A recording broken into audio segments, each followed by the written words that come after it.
नमस्ते दोस्तों, आपका स्वागत है मेरे YouTube चैनल पे। दोस्तों, आज हम बात करने जा रहे हैं पुलिस की एक नायाब तफ्तीश के बारे में। दोस्तों, हमेशा हमें अक्सर ये शिकायत रहती है कि पुलिस वक्त पे किसी जगह नहीं पहुंचती है या पुलिस ठीक से तहकीकात नहीं करते हैं तो क्रिमिनल बच जाते हैं। पहले पहल तो वो जेल चले जाते हैं, 2-4 दिन में बेल मिल जाता है। फिर जब ये ट्रायल में चलता है तो क्योंकि पुलिस ने अपना इन्वेस्टिगेशन ठीक से नहीं किया होता है, उस वजह से क्रिमिनल बाद में छूट जाते हैं कोर्ट से। लेकिन इसी बात को झूठ साबित करते हुए कुछ ऐसी नायाब तफ्तीशें, कुछ ऐसे ज़हीन दिमाग पुलिस अफसर हैं जिनकी इन्वेस्टिगेशन की टेक्निक, जिनकी इन्वेस्टिगेशन की सूझबूझ और जिनका जो तरीका है, वह अगर हम देखें तो लगता है कि हाँ, अगर पुलिस चाहे, अगर वो इन्वेस्टिगेटिंग ऑफिसर चाहे और वो अपना दिमाग लगाए तो बिना किसी क्लू के, बिना किसी सबूत के ये भी वो तफ्तीश एक ऐसे मोड़ तक ले जा सकती है कि वो क्रिमिनल चाह के भी पुलिस के गिरफ्त से बच ना सके। ये कहानी है 2005 की दिल्ली पहाड़गंज इलाके की। दोस्तों, न्यू दिल्ली रेलवे स्टेशन के बैकयार्ड में, मतलब उस साइड से अगर गुजरे तो वो एक जगह है पहाड़गंज, जहाँ वो बड़ा फेमस जगह है, टूरिस्ट प्लेस भी है। मतलब टूरिस्ट वगैरह जब बाहर से आते हैं तो वो लोग चाहते हैं कि उनको एक होटल रूम या रेंट वगैरह पहाड़गंज में मिले, क्योंकि एक तो वो जगह थोड़ी सस्ती पड़ती है। होटल रूम वगैरह, लॉज वगैरह सस्ते दामों में मिलते हैं दिल्ली के दूसरे जगहों के कंपैरिजन में। और दोस्तों, पहाड़गंज एक ऐसा इलाका है, वो फेमस है अपने होलसेल बिजनेसेस, बहुत सारे बिजनेसेस हैं वहाँ, मतलब लोकल बिजनेसेस हैं। लेकिन उसके अलावा पहाड़गंज में होटल लॉज भी बड़े सारे हैं। शाम को अगर आप मतलब जब सूरज ढलने के बाद अगर पहाड़गंज इलाके से आप लोग में से कोई बहुत सारे गुजरे भी होंगे, गुजरते वक्त वो लाइट वो सब देख के ऐसा लगता है कि हम दिल्ली में नहीं, हम कहीं फॉरेन के जगह में हैं।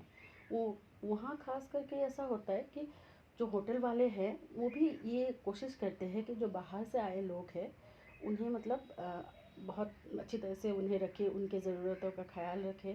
और वो बहुत सारी लैंग्वेजेस भी बोलते हैं, मतलब जैसे जिनको जो पसंद है, इंग्लिश बोलते हैं, हिंदी बोलते हैं, तो ताकि गेस्ट को भी सुविधा हो अपने वो जो कम्युनिकेशन में उनकी कोई दिक्कत ना हो। तो क्योंकि सस्ती जगह है, अच्छी जगह है, तो पहाड़गंज के इलाके में बड़े सारे होटल हैं। उनमें से एक होटल है होटल महाराजा कैसल। दोस्तों, होटल महाराजा कैसल में आए दिन आदमी आते हैं, ठहरते हैं, गुजरते हैं। तो वहाँ 2005 के 16 जून को दोपहर के करीबन 11:30 1 बजे के वक्त होगा, जब उस होटल के मैनेजर ने पहाड़गंज पुलिस स्टेशन के पुलिस को कॉल किया और कहा कि जल्दी से आइए, हमारे यहाँ रूम नंबर 207 में ठहरे हुए गेस्ट में से एक जने की डेथ हो गई है और उनकी डेड बॉडी होटल के रूम में पड़ी हुई है, और जो उनके साथ आए थे वो यहाँ है नहीं। आनन फानन में पहाड़गंज की पुलिस भी वहाँ पहुँचते हैं, और जब पहुँच के उस रूम को देखते हैं तो वहाँ एक लेडी की डेड बॉडी पड़ी थी। जब तहकीकात किया जाता है, मैनेजर से पूछा जाता है, तो वो अपना रजिस्टर निकालते हैं और कहते हैं कि इन इन दो जनों ने उन लेडी के साथ और एक बंदा आया हुआ था, वो दोनों ने पिछले रात को ही चेक इन किया था और उनको रूम नंबर 207 दिया गया था। रूम नंबर 7 में मतलब वो जब वहाँ एंटर किए थे उस वक्त उन्होंने रजिस्टर पे अपना नाम लिखाया था विनोद एंड नेहा, और उन्होंने अपना रिलेशनशिप स्टेटस दिया था हस्बैंड एंड वाइफ। और सुबह करीबन 7:30 8 बजे या 6:30 बजे के वक्त में वो जो आदमी है विनोद, वो बाहर निकले और मैनेजर से कहा कि मैं वक्त पे होके आता हूँ। तो मैनेजर ने भी हामी भर दी। लेकिन क्योंकि वो सुबह की वक्त थे और स्टाफ वगैरह अक्सर रूम में पेपर्स, ब्रेकफास्ट के लिए पूछने जाते थे, तो स्टाफ पूछने गए। जब 2-3 बार आवाज़ दी दरवाजे पे, किसी ने आवाज़ नहीं लगाई, तो वो स्टाफ वापस आ गए। फिर दोपहर का वक्त आया, करीबन 12 बजे बज चुके थे और स्टाफ फिर से गए लंच वगैरह के लिए पूछने। लेकिन फिर से जब उन्होंने पूछा और उस रूम से कोई रिस्पॉन्स नहीं आया, तो वो स्टाफ ने दरवाजे को हल्का सा धक्का दिया, ये जानने के लिए, ये ठोकर मारने के लिए कि वो नॉक किया कि अंदर से जो है अगर सो रहे हैं कुछ है तो वो जाग जाए और रिस्पॉन्ड कर दे। लेकिन जब वो स्टाफ ने उस दरवाजे को धीरे से छुआ तो वो पता चला कि वो दरवाज़ा अंदर से लॉक नहीं है और वो दरवाज़ा खुल गया था। वो स्टाफ अंदर गया तो उसने देखा कि एक लेडी है जो बिस्तर में पड़ी है। उसको देखते ही लग गया था कि ये औरत अभी ज़िंदा नहीं है, क्योंकि वो आंखें खुली थी, हाथ फैले हुए थे, जीभ थोड़ी सी बाहर थी। तो वो आनंद ने दौड़ा और चिल्लाया और उसने सारे होटल स्टाफ और मैनेजर वगैरह को बुला के लाया। तो मैनेजर ने पुलिस को खबर की। अब पुलिस होटल महाराजा के रूम नंबर 7 में बैठे थे। उस रूम में जब खोजबीन किया गया तो वहाँ उन्हें कुछ नहीं मिला, ना ही कोई कपड़े, ना ही कोई बैग, ना कोई आईडी कार्ड उस लेडी का, ना मोबाइल फ़ोन, ना कुछ भी। तो पुलिस बैठी थी ये सोच के कि अब तहकीकात की स्टार्ट कहाँ से की जाए। फिर जब रजिस्टर को दोबारा खंगाला गया, मैनेजर से पूछा गया तो बताया कि उन्होंने रजिस्टर में अपने नाम और रिलेशनशिप स्टेटस के साथ में एड्रेस में अपना लिखा था 610 राम गली, अलीगढ़। तो पुलिस को लगा कि हस्बैंड वाइफ होंगे, अब बीवी का कुछ ऐसा हो गया, हस्बैंड भी बाहर गए हैं, बाकायदा मैनेजर को बोल के गए हैं कि कहीं जा रहे हैं, तो वेट करने लगे। फिर जब थोड़ी देर हुई और वो हस्बैंड जो विनोद है वो वापस नहीं आए, तो उन्होंने अलीगढ़ के पुलिस से संपर्क किया। संपर्क करके वहाँ के स्टाफ को भेजा 610 राम गली में, ताकि इस लेडी और वो जो विनोद है उनके घर वालों को खबर की जाए कि यहाँ आपके घर वालों के साथ कोई हादसा हो गया है। लेकिन जब पुलिस उस जगह पहुँचती है तो पता चलता है कि अलीगढ़ में रामगली नाम की कोई जगह नहीं है और वहाँ 610 की कोई मकान नहीं है। वहाँ मकानों के नंबर अलग तरीके से होते थे, ऐसे ही सिंपल नंबर्स नहीं थे। तो जब ये पता चला कि वो एंट्री रॉन्ग थी तो पुलिस को लगा कि शायद नाम भी गलत ही होंगे। पुलिस बैठी हुई थी उस रूम में, तहकीकात के नज़रिए से हर एक चीज़ को खंगाल रही थी। तभी इन्वेस्टिगेटिंग ऑफिसर की नज़र में एक कागज़ में लिपटी हुई आधी पूरी की तरफ पड़ी। टेबल था, उसमें पूरियाँ रखी हुई थी, जिस पूरी में से आधी पूरी वो खा चुके थे और आधी पूरी वहाँ एक कागज़ में लिपट कर पड़ी हुई थी। तो उन्होंने अपने एक एसोसिएट से कहा कि जाइए वो पूरी और वो प्लेट लेके आइए। तो वो जो पूरी थी वो एक कागज़ में लिपटी हुई थी। पुलिस ऑफिसर ने पूरी को साइड किया और वो कागज़ को देखने लगे। तो वो कागज़ थी एक ब्लैंक रिसीप्ट। पेट्रोल पंप पे जब हम पेट्रोल भराते हैं तब हमें रिसिप्ट मिलता है कि 10 लीटर भराया और इतना पैसा हुआ। वो रिसिप्ट ब्लैंक थी, वहाँ ना लीटर्स लिखा हुआ था ना पेट्रोल के दाम लिखे हुए थे। वो ब्लैंक रिसिप्ट में वो पूरियाँ पैक थी। फिर पुलिस ने वो पेट्रोल पंप का नाम देखा। उस पेट्रोल पंप का नाम था Shaheed Vijender Singh filling station, national highway number 8, Rewari, Haryana. अब पुलिस को लगा कि शायद ये पुड़िया जिस दुकान से लाई गई हो वहाँ के ओनर्स के पास ये रिसीप्ट वगैरह कागज़ के तौर पे पड़ी हो तो उन्होंने यूज़ किया होगा। लेकिन क्योंकि पुलिस के पास इन्वेस्टिगेशन स्टार्ट करने की कोई क्लू नहीं था, तो पुलिस ने सोचा क्यों ना इसी से ट्राई किया जाए। तो इन्वेस्टिगेशन ऑफिसर अगले दिन इस जगह को निकलती है। इससे पहले वो डेड बॉडी को उठाते हैं और पोस्टमार्टम के लिए भेज देते हैं। जब हरियाणा के रेवाड़ी पहुंचते हैं पुलिस, उस पेट्रोल पंप पे भी वो आसानी से ही पहुंच जाते हैं कि रेवाड़ी उतनी बड़ी जगह नहीं है कि आदमी ना पहचाने, और क्योंकि पूरा एड्रेस ही वहीं पे था तो वो शहीद विजेंद्र सिंह फिलिंग स्टेशन पहुंच जाते हैं। वहाँ जाके वहाँ के ओनर से मिलते हैं और बताते हैं कि ये एक रिसीप्ट जो है इसे देखिए, क्या ये आपके फिलिंग स्टेशन की रिसीप्ट है? तो वो मालिक देखता है, बोलता है हाँ जी ये तो हमारा ही है। फिर वो कहते हैं कि ये हमें मिली है होटल महाराजा के रूम नंबर 207 में। जहाँ एक डेड बॉडी के पास पूरी लपटी हुई थी। फिर फिलिंग स्टेशन के जो ओनर हैं वो गौर से देखते हैं तो कहते हैं है तो ज़रूर ये रिसिप्ट हमारे ही फिलिंग स्टेशन के, लेकिन ये आपके पास कैसे आया? क्योंकि अभी ये हमारे पास भी नहीं आया है। हम बिलिंग रिसिप्ट छपवाते हैं और कस्टमर्स को देते हैं। अभी हमारे पास 15 दिन 1 महीने चलने के रिसिप्ट बाकी है, लेकिन 15 दिन 1 महीने बाद जो हमको रिसिप्ट चाहिए होगा फिर से, इसके लिए हम लोगों ने इन advance Usha printing press Rewari की ही, जहाँ रेवरी में एक ऊषा प्रिंटिंग प्रेस है जहाँ उनके रिसिप्ट आगे भी वहीं से ही प्रिंट होके आते थे, और फिर उन्होंने इन एडवांस वहाँ पे बोल के भी रखा था कि 1 महीने बाद हमें रिसिप्ट चाहिए होगा और आप इनके कॉपीज़ बना दीजिए हमें। तो क्योंकि ये ऑर्डर अभी ऊषा प्रिंटिंग प्रेस में ही है, उन्होंने डिलीवरी नहीं लिया है, तो इस रिसिप्ट को किसी के पास होना नामुमकिन है।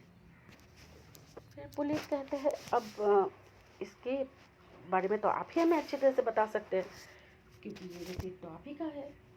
तो वो फिलिंग स्टेशन के मालिक बोलते हैं कि शायद ही प्रिंटिंग प्रेस से ही लीक हुआ होगा, क्योंकि मेरे पास जो सामान आया ही नहीं है मैं उसका यूज़ कैसे कर सकता हूँ।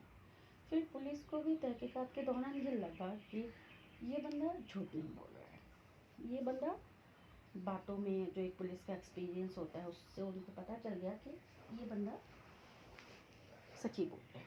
तो फिर पुलिस के पास दूसरा ऑप्शन यही बचा था कि वो ऊषा प्रिंटिंग प्रेस में जाए और वहाँ जाके तहकीकात करे। पुलिस ऊषा प्रिंटिंग प्रेस गई। उनके मालिक एक थे जो दुष्मंत उनका नाम था, दुष्मंत शर्मा।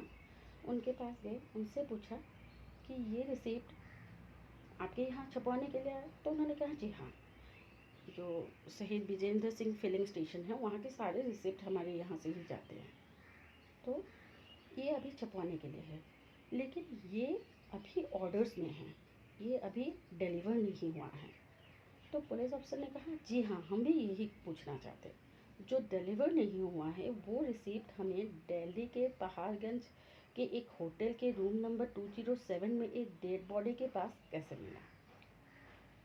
फिर ऊषा प्रिंटिंग प्रेस के जो मालिक है वो हैरान कि ये कैसे हो गया।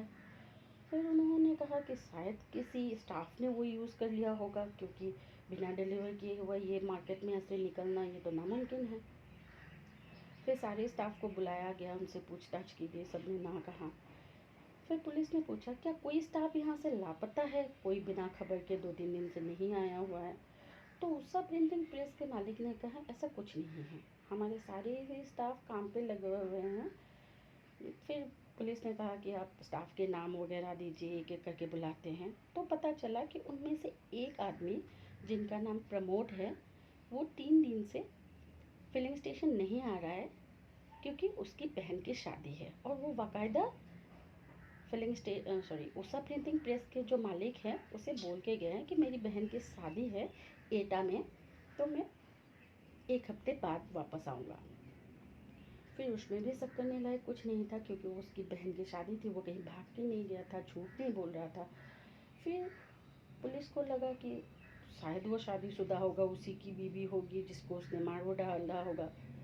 तो ऊषा प्रिंटिंग प्रेस के मालिक से उसने पूछा कि क्या ये बंदा शादीशुदा है? तो सारे स्टाफ और मालिक ने कहा जी नहीं, ये तो शादीशुदा नहीं है। फिर पुलिस हैरान कि ये बंदा भी शादीशुदा नहीं है, अब ढूंढे तो कहाँ ढूंढे कातिल को, क्योंकि वहाँ तो वो जो औरत है उसको हस्बैंड वाइफ के तौर पे दिखाया गया था। और फिर बातों बातों में पता चली कि वो ऊषा प्रिंटिंग प्रेस के ही थोड़े बगल में एक रूम किराए पे लेके वो रेंट पे रहा करता था। तो पुलिस ने वहाँ भी जाके खोजबीन की, रूम में वैसा कुछ नहीं मिला, और जो रूम की हालत थी, जो एक मतलब वो कायदा था रहने के अंदर का, उससे साफ पता चल रहा था कि ये बंदा अनमैरिड है, अकेले ही रहता है।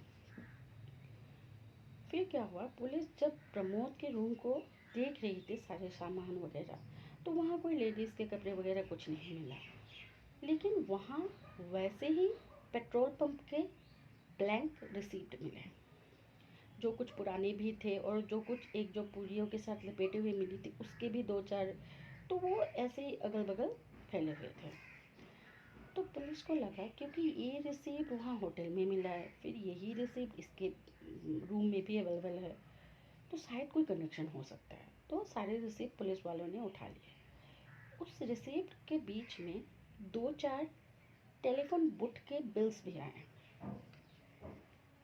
तो इन टेलीफोन बुक के बिल्स को भी देखा गया। फिर टेलीफोन बुक के जो बिल था उसमें पता चला कि एक पीसीओ है, जिस पीसीओ से वो कहीं और फ़ोन करता था। मतलब जो रेवड़ी के जो उषा प्रिंटिंग प्रेस के बगल में एक पीसीओ है, उस पीसीओ से वो कहीं और एक पीसीओ में फ़ोन करता था, जो कि पंजाब की ही एक जगह फिरोजपुर पंजाब में एक पीसीओ में वो कॉल करता था। फिर पुलिस उस पीसीओ में गई, जो रेवड़ी के जो बगल में प्रमोद के रूम के जो बगल में पीसीओ थे उसमें गई, क्योंकि वो बड़े सारे बिल थे। तो पुलिस ने जब पूछा तो टेलीफोन बुक वालों ने बोला, जी हाँ, ये प्रमोद मेरे यहाँ से कहीं और फ़ोन करता था। तो पुलिस ने पंजाब के वही जो फिरोजपुर के जो पीसीओ है वहाँ कॉल किया और वहाँ पूछा कि यहाँ से क्या आपको कॉल्स वगैरह आते थे, जो कि बड़े लंबे दौरान के होते थे। ऐसा नहीं है कि बस फ़ोन किया और कट कर दिया, कभी किया कभी नहीं किया, बड़े सारे बिल्स थे और बहुत लंबा वक्त में बात किया हुआ था। तो उस पीसीओ वालों ने कहा, जी हाँ, ये हम वहाँ से फ़ोन आता था, हमारे पीसीओ के बगल के ही एक फैमिली है, उनके लिए फ़ोन आता था और हम उन्हें बुला देते थे। फिर पुलिस वहाँ से निकली और पहुँची पंजाब के फिरोजपुर के उस पीसीओ में।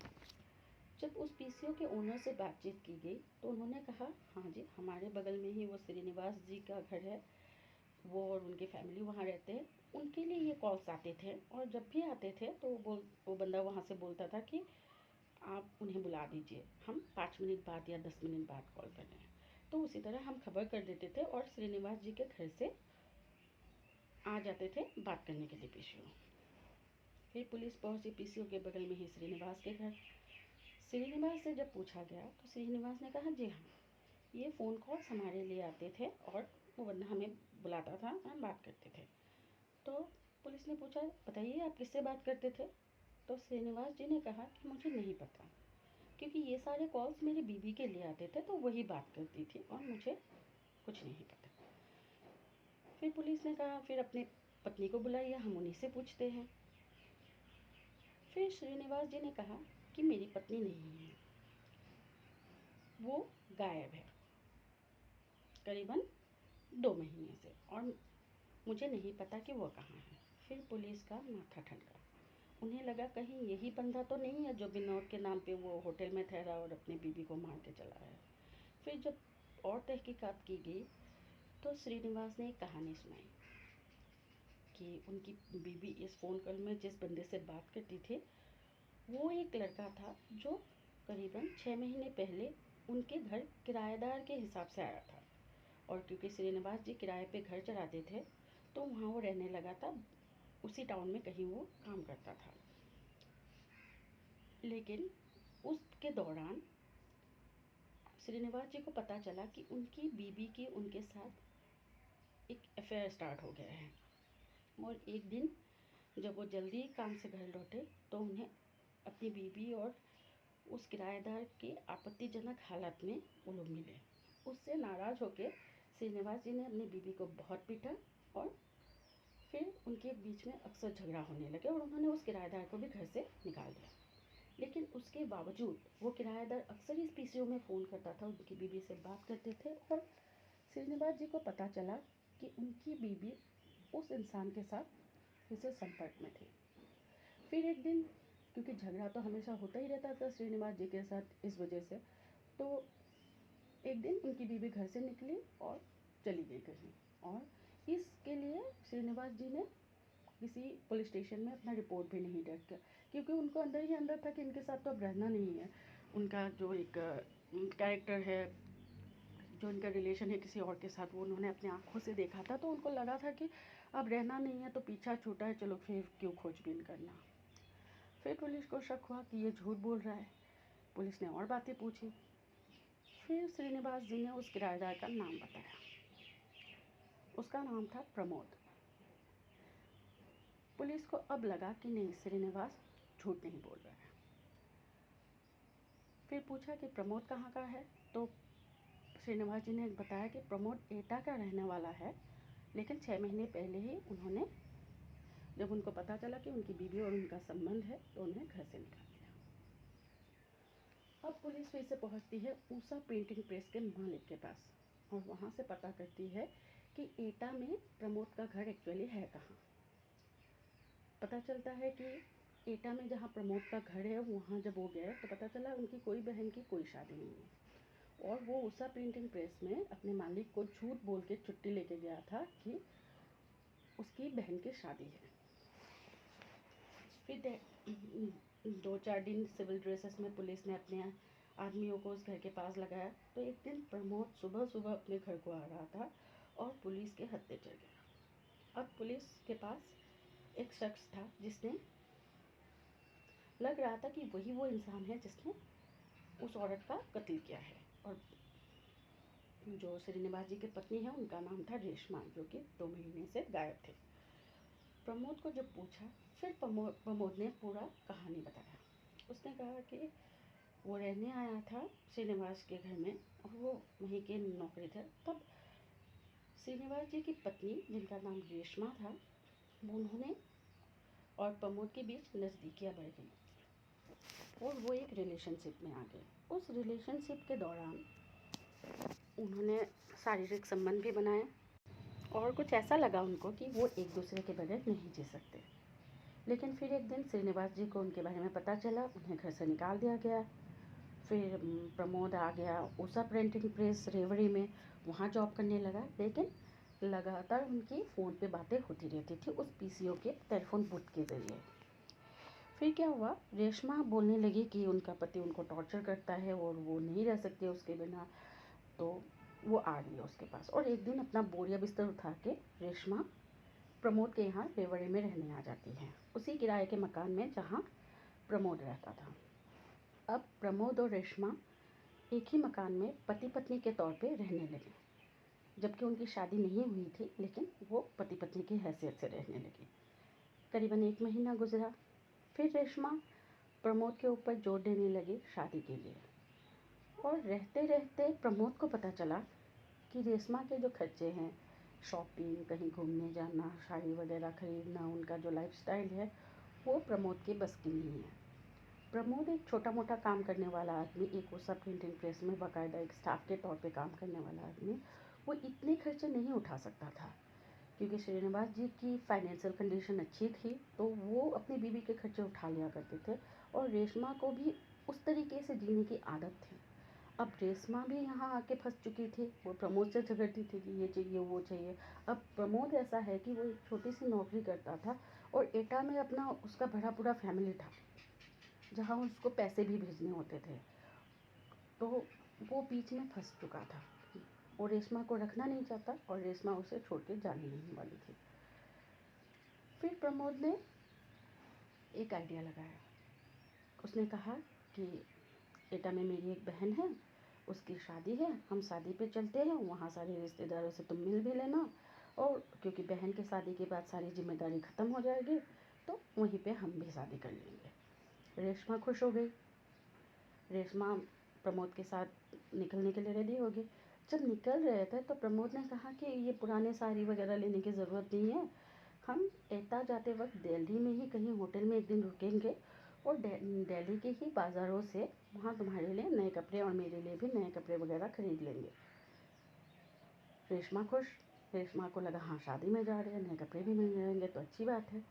तो जून 2005 के जून की 16 तारीख को प्रमोद और रेशमा निकलते हैं न्यू दिल्ली की तरफ और वहाँ जाके पहाड़गंज के होटल महाराजा में रूम नंबर 207 में रात को ठहरते हैं और कहते हैं कि आज यहाँ रुक जाते हैं और कल सुबह हम शॉपिंग करेंगे, फिर अपने घर चले जाएंगे।